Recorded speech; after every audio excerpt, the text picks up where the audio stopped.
დღეიდან თბილისის ზაქარია ფალიაშვილის სახელობის ოპერისა და ბალეტის თეატრს ბადრი მაისურაძე უხელმძღვანელებს. ტენორი კონკურსის წესით შესარჩევ-მას სარეკომენდაციო საბჭომ აირჩია. ქართული მომღერალი 1994 წლიდან მოსკოვის დიდი თეატრის სოლისტია. 2002 წლიდან კი გალინა ვიშნევსკაიას საოპერო სიმღერის ცენტრის პროფესორია. დამთავრებული აქვს საქართველოს შოთა რუსთაველის თეატრისა და კინოს სახელმწიფო უნივერსიტეტი.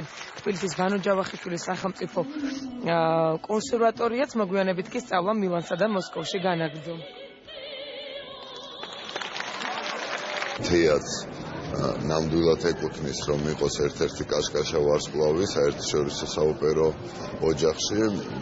დარწმუნებული ვარ, რომ როგორც ბატონ ბადრის, ისე თავად თეატრს ამის პოტენციალი ნამდვილად აქვს და მინდა დავარწმუნო ყველა, რომ კულტურის სამინისტრო თავის კომპეტენციის და შესაძლებლობის ფარგლებში ბუნებრივია, რომ მხარდამჭერი და გვერდში მდგომი იქნება თბილისის ოპერის და ბალეტის თეატრის. მე მზათა ვარ ამისთვის, მე მივიღე ეს გადაწყვეტილება, მე დავბრუნდი ჩემ ქვეყანაში.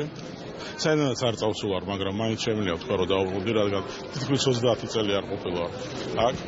მივიღე სერიოზული გადაწყვეტილება და ამიტომ სერიოზულად ვეკიდები ამ საკითხს და სერიოზული ცვლილებების ფონზე სერიოზული გამარჯვებები გველის წინ.